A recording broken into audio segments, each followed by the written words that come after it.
जय हिंद साथियों, most welcome आप सभी का।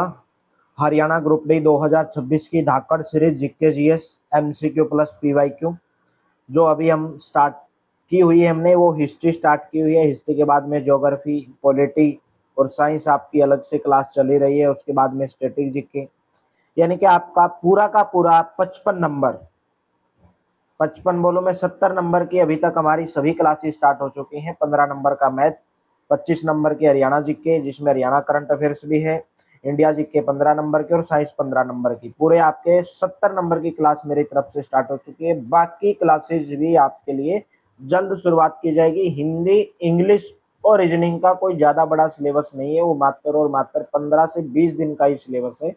तो जल्दी से डेली सुबह 11 बजे आपको ये इंडिया जीके जीएस की क्लास देखने को मिलती है। अगर आपको क्लासेज अच्छी लगती हैं तो सेशन को शेयर कर दिया करो, लाइक कर दिया करो। आपने अगर टेलीग्राम को, व्हाट्सएप चैनल को, इंस्टाग्राम को फॉलो नहीं किया तो फटाफट से कर लीजिए, डिस्क्रिप्शन के अंदर लिंक दिया गया है। क्वेश्चन आपके सामने है, निम्नलिखित में से कौन सा मानव गतिविधि और सभ्यता के प्राग ऐतिहासिक काल का सही काल क्रम है। देखिए, प्राग ऐतिहासिक काल के अंदर 3 काल हुए हैं, एक पुरापाषाण काल, एक मध्य पाषाण काल और नवपाषाण काल। प्राग ऐतिहासिक काल सबसे पहले मैं बात करूंगा।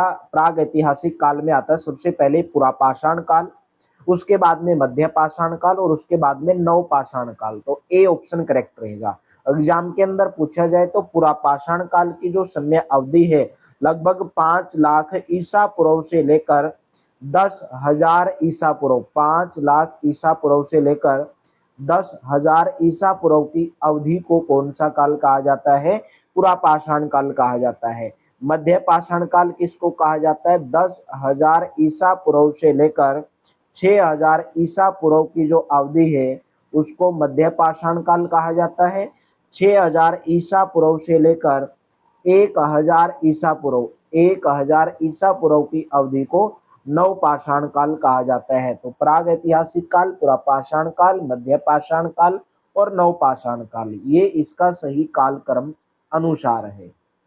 नेक्स्ट क्वेश्चन है, भारतीय पुरातत्व का जनक किसे माना जाता है? भारतीय पुरातत्व का जनक किसको कहा जाता है?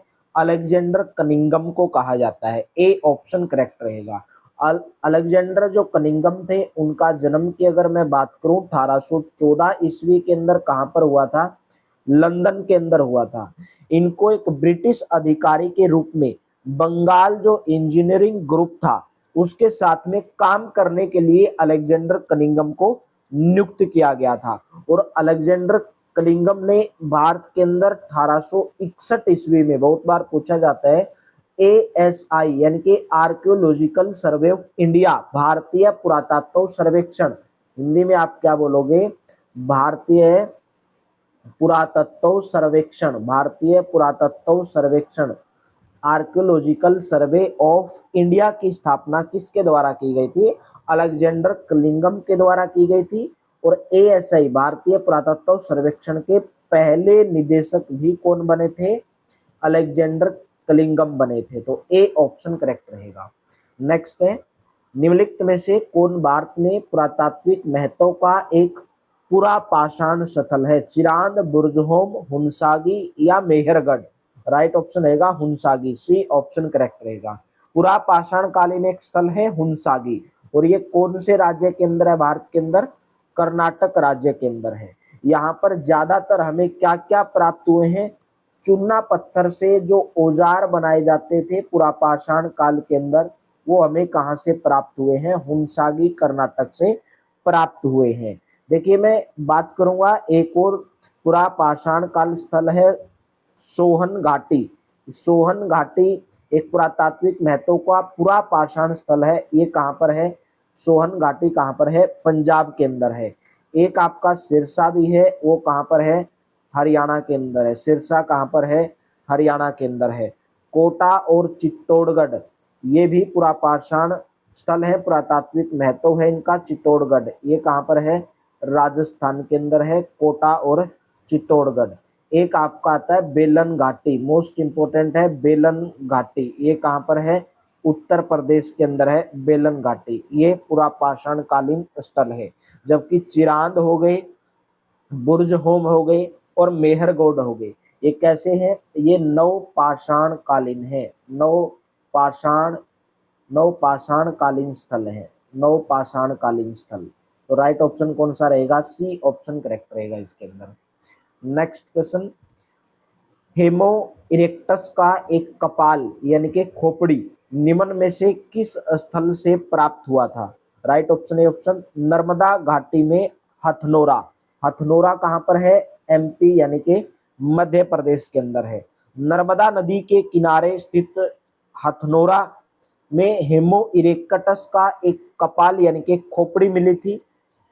हेमो इरेक्टस क्या थी? उस काल में एक मनुष्यों की प्रजाति थी। हथनोरा में प्राचीन जो मानव है उनके अवशेषों की खोज 1982 ईस्वी के अंदर की गई थी। किसके द्वारा की गई थी? अरुण सोनकिया के द्वारा की गई थी। अरुण सोनकिया के द्वारा 1982 में हथनोरा मध्य प्रदेश के अंदर प्राचीन मानव अवशेषों की खोज की गई थी। नेक्स्ट है, निम्नलिखित में से किस स्थल से मध्य पाषाण काल में पशु पालन के प्रमाण मिले हैं? ओदे, बोरी, बागोर या लखनिया? सी ऑप्शन करेक्ट रहेगा। बागोर से मिले हैं, बागोर। ठीक है, बागोर कहाँ पर है? बागोर राजस्थान के अंदर है, बागोर। ठीक है, भारत में पशुपालन के साक्ष्य एक आपको आदमगढ़ से मिले हैं। आदमगढ़, आदमगढ़ कहाँ पर है? एमपी के अंदर है। और एक आपके राजस्थान बागोर से मिले हैं। नेक्स्ट है, किस काल या युग में पत्थर के औजार सबसे पहले पाए गए थे? पत्थर के औजार सबसे पहले कौन से काल के अंदर पाए गए थे? पुरापाषाण काल। बी ऑप्शन करेक्ट रहेगा। पुरापाषाण काल में पत्थर के औजार सबसे पहले पाए गए थे। पुरापाषाण काल, अगर आपसे पूछा जाए पुरापाषाण काल में मानव के रहने का स्थान कहाँ पर था? जो मानव था वो गुफाओं के अंदर रहता था। मानव कहाँ पर रहता था? गुफाओं के अंदर रहता था। पुरापाषाण काल में जो मनुष्य थे वो अपनी जीविका यानी कि जीवन के लिए उनका जो मुख्य आधार था वो क्या था? शिकार था। यानी कि शिकार करके वो अपना जीवन यापन करते थे। एक व्यक्ति का नाम था जिनका नाम था Robert Bruce. Robert Bruce, Robert Bruce पहले व्यक्ति थे जिनके द्वारा भारत के अंदर 1863 ईस्वी के अंदर पुरापाषाण काल के औजारों की खोज की गई थी। B option will be correct. Next है, इतिहास के आरंभिक काल को निम्नलिखित में से क्या कहा जाता है? पुरापाषाण, मध्यपाषाण, लघुपाषाण या नवपाषाण? तो इतिहास के आरंभिक काल को पुरापाषाण काल कहा जाता है। देखिए, भारतीय जो पाषाण काल है, भारतीय पाषाणकालीन जो संस्कृति है उसको विद्वानों ने 3 काल के अंदर बांटा है। एक पुरापाषाण काल, एक मध्यपाषाण काल और नवपाषाण काल। इतिहास के अंदर जो सबसे पहला युग है उसको पुरापाषाण काल कहा जाता है। मैंने आपको बताया था सोहन नदी घाटी जो पंजाब के अंदर है, बेलन नदी घाटी, नर्मदा नदी घाटी, वहां से पुरापाषाण काल के अवशेष मिले हैं। और पुरापाषाण काल में ही औजार, हथियार, कुल्हाड़ी, जो छेदनी होती है, खुरचनी जिसे आप ये खुरचते हैं, पेड़ पौधों की खुदाई करते हैं, वो भी हमें कहाँ से प्राप्त हुए थे? कौन से काल में प्राप्त हुए थे? पुरापाषाण काल में प्राप्त हुए थे। नेक्स्ट है, कार्बन डेंटिंग निम्न की आयु निर्धारित हेतु प्रयुक्त होती है। देखिए, आप इसको कार्बन डेंटिंग भी बोलते हो और बहुत बार इसको एग्जाम में रेडियो कार्बन डेंटिंग भी बोलते हैं। रेडियो कार्बन डेंटिंग भी बोलते हैं, या आप इसको कार्बन 14 डेंटिंग भी बोलते हैं। यानी कि 3 नाम है इसके, एक रेडियो कार्बन डेंटिंग, एक कार्बन 14 डेंटिंग और एक कार्बन डेंटिंग। ये किसके लिए यानी कि किसकी आयु निर्धारण करने के लिए प्रयुक्त होता है? जीवाश्म। ए ऑप्शन आपका यहाँ पे करेक्ट रहेगा। और जो कार्बन डेंटिंग जो विधि है आयु निर्धारण करने की, जीवाश्मों की आयु निर्धारण करने की, उसकी खोज किसके द्वारा की गई थी? उसकी जो खोज है वो विलियर्ड लिबी के द्वारा की गई थी। Willard Libby. तो ए ऑप्शन करेक्ट रहेगा। नेक्स्ट है, बुर्जहोम नवपाषाण काल जो स्थल है वो कहाँ पर स्थित है? बुर्जहोम है जम्मू कश्मीर के अंदर। डी ऑप्शन करेक्ट रहेगा। बुर्जहोम से हमें अनेक गड्ढे मिले हैं यानी कि जिसको आप गर्तावास भी बोलते हैं। गड्ढों के प्रमाण हमें कहाँ से मिले हैं? बुर्जहोम से मिले हैं। बुर्जहोम से हमें मृद भांड यानी कि मिट्टी के बर्तन भी हमें प्राप्त हुए हैं और हड्डी के औजार बनाए जाते थे। किसके औजार बनाए जाते थे? हड्डी के औजार। हड्डी के औजार के साक्ष्य भी हमें बुर्जहोम जम्मू कश्मीर से प्राप्त हुए हैं। मानव कंकाल भी हमें कहाँ से प्राप्त हुआ है? बुर्जहोम से प्राप्त हुआ है। कुत्ते का कंकाल भी हमें कहाँ से प्राप्त हुआ है? ये भी बुर्जहोम जम्मू कश्मीर से प्राप्त हुआ है। नेक्स्ट है, निम्न में से किस पुरातात्विक स्थल में गर्तावास के प्रमाण मिले हैं? अभी आपको बताया बुर्जहोम जम्मू कश्मीर के अंदर मिले हैं। और गर्तावास उस टाइम पे गड्ढे या घरों को कहा जाता था। घरों को क्या कहा जाता था? गर्तावास कहा जाता है। तो बुर्जहोम के गड्ढे के नीचे घर बनाए जाते थे। गड्ढा खोद के उसके नीचे घर बनाए जाते थे।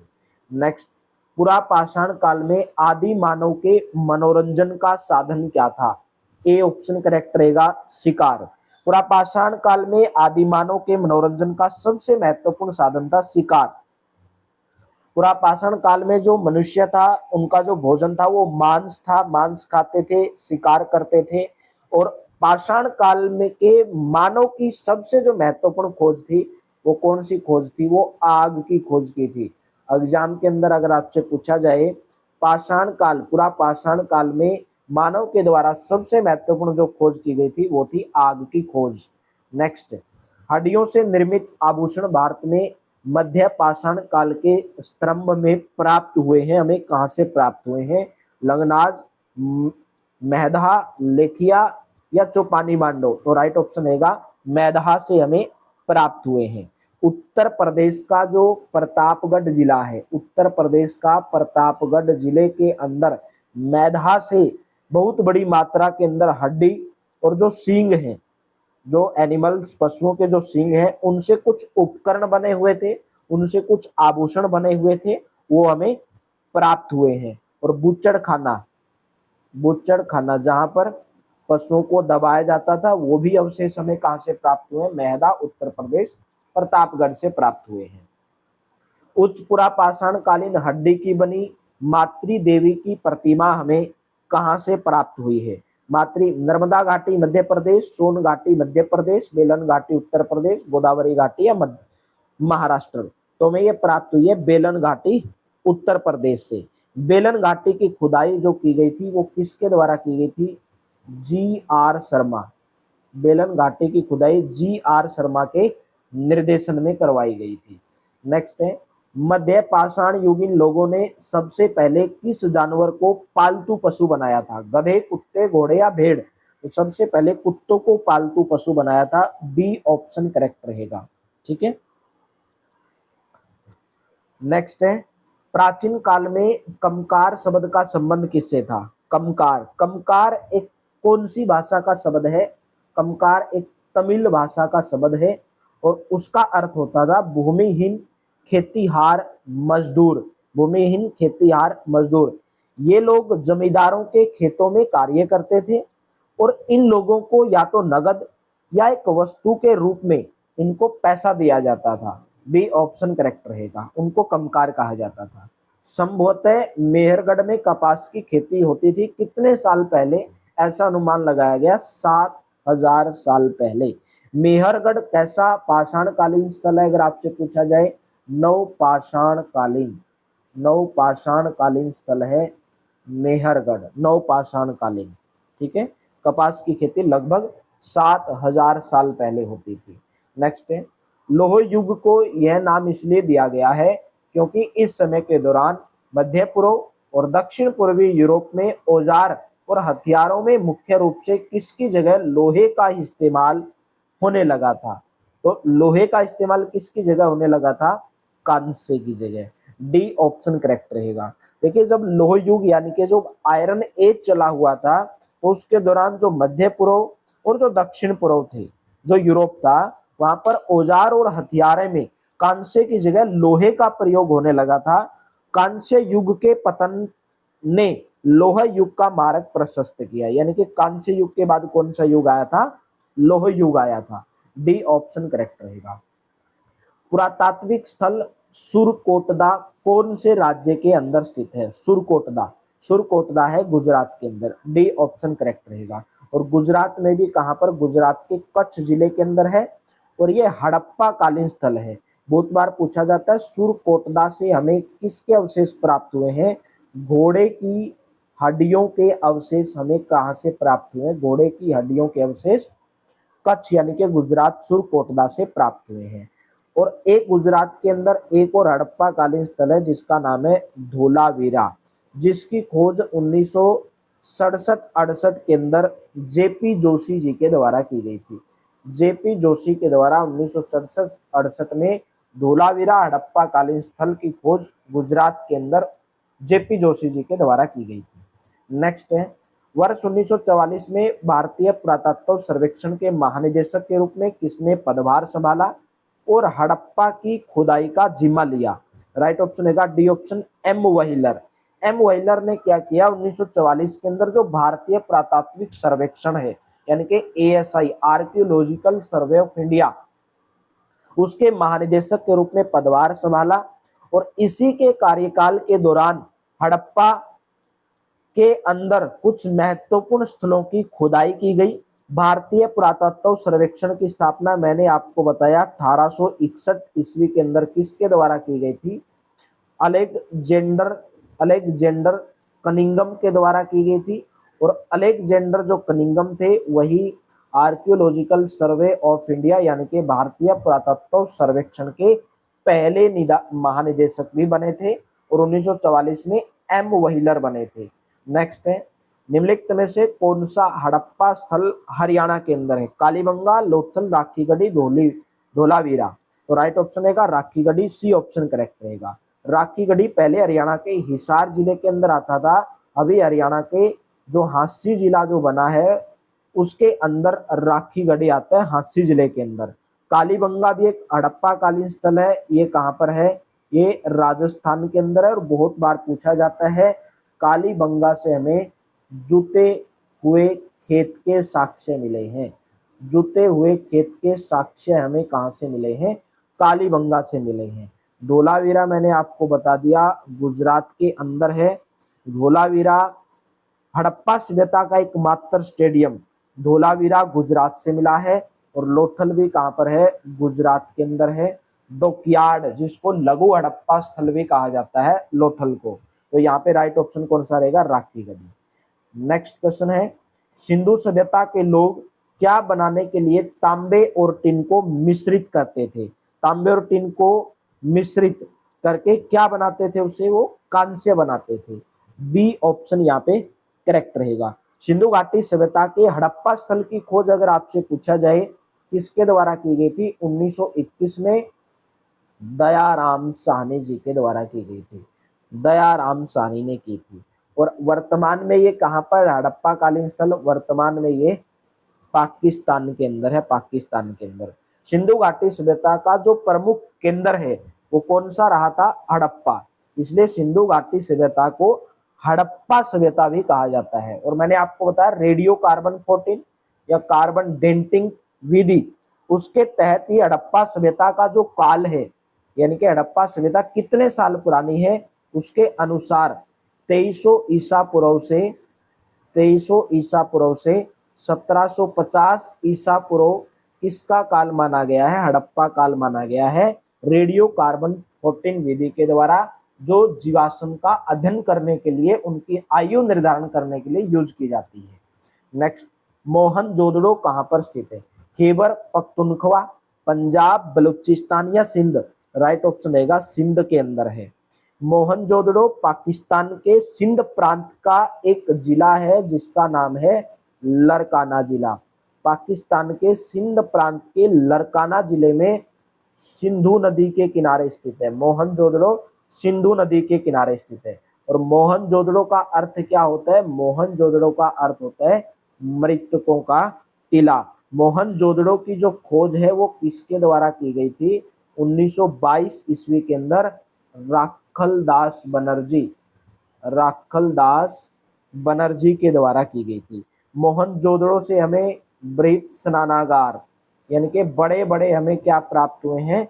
स्नानागार प्राप्त हुए हैं मोहनजोदड़ो से। D option will be correct. Next, Harappa सभ्यता का कौन सा शहर विशिष्ट रूप से मनके बनाना, सीप काटना, धातु की वस्तुएं बनाना, मुहर बनाना और तराजू का निर्माण करना आदि कार्यों सहित शिल्प उत्पादन के लिए समर्पित था? राइट ऑप्शन रहेगा चंद्रो।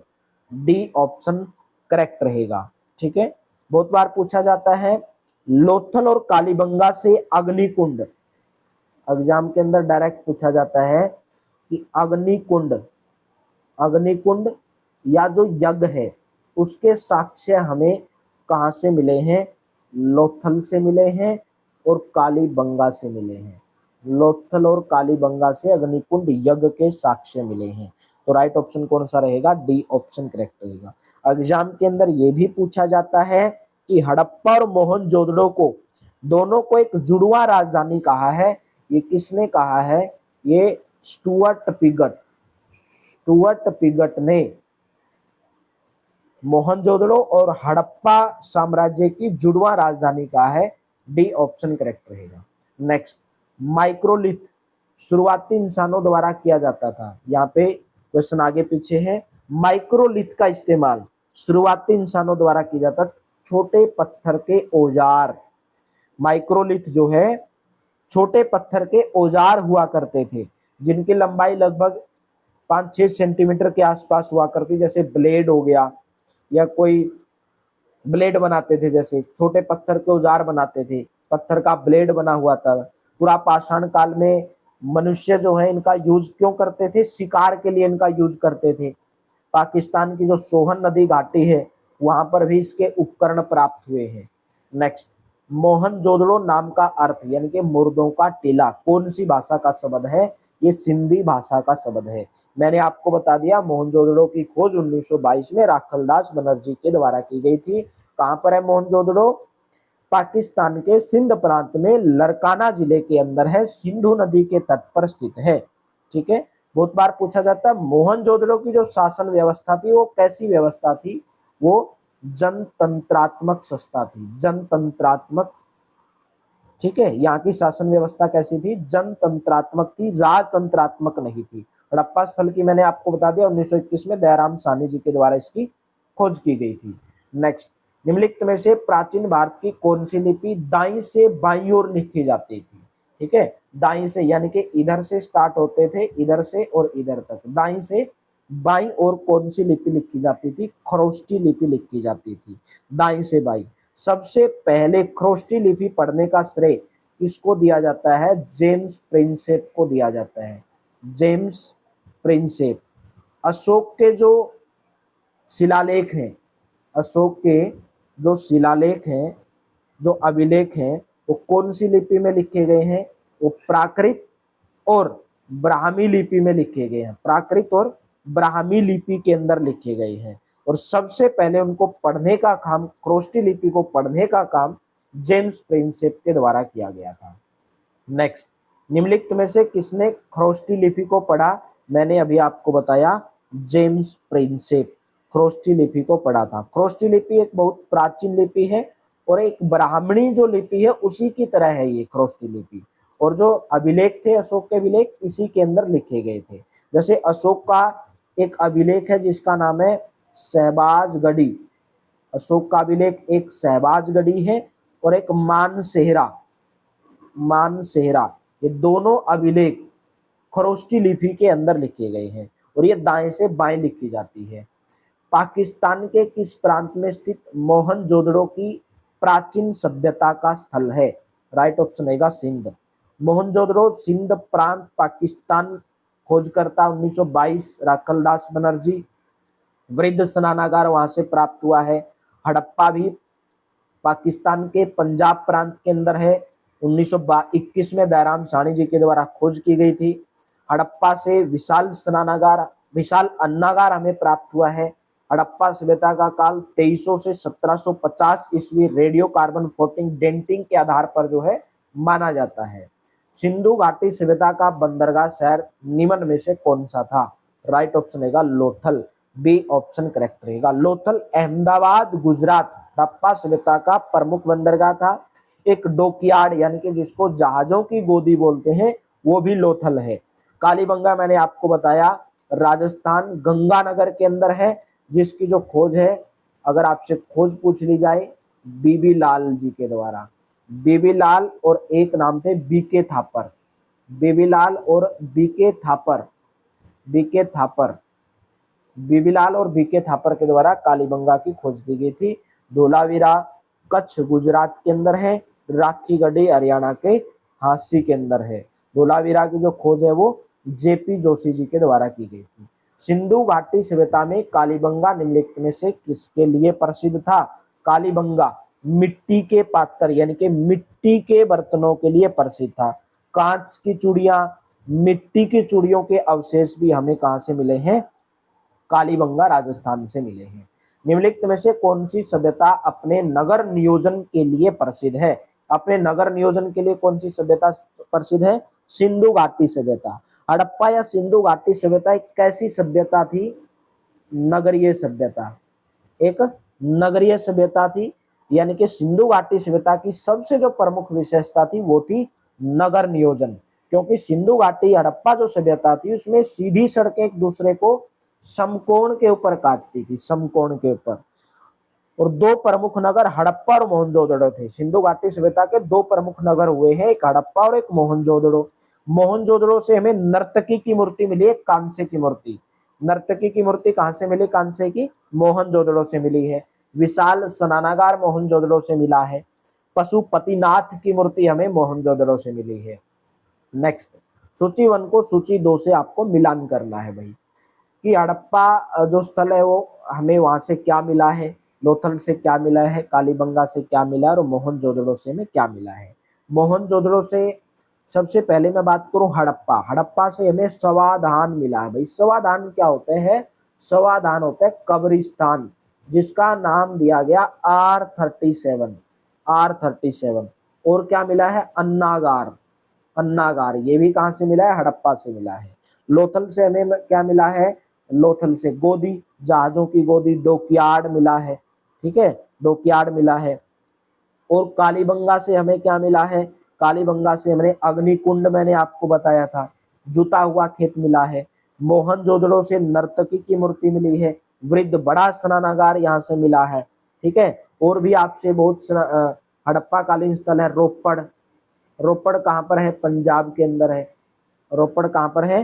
पंजाब के अंदर है। लोथल आलमगीरपुर है, आलमगीरपुर, आलमगीरपुर ये कहाँ पर है? उत्तर प्रदेश यूपी के अंदर है। ये भी एक हड़प्पा कालीन स्थल है। तो यहाँ पे राइट ऑप्शन कौन सा बनता है? डी ऑप्शन आपका करेक्ट रहेगा। तो आज की क्लास आपको कैसी लगी कमेंट बॉक्स में जरूर बताएंगे। अच्छी लगी तो वीडियो को लाइक करना, शेयर करना और इंस्टाग्राम को, टेलीग्राम को, व्हाट्सएप को, तीनों प्लेटफॉर्म को फॉलो करना। और इस नंबर के ऊपर व्हाट्सएप कर लेना अगर आपको complete PDF PYQ plus Haryana current affair 230 rupees में आपको प्रोवाइड करवाई जाएगी। Thank you, have a nice day. मिलते हैं कल की क्लास में।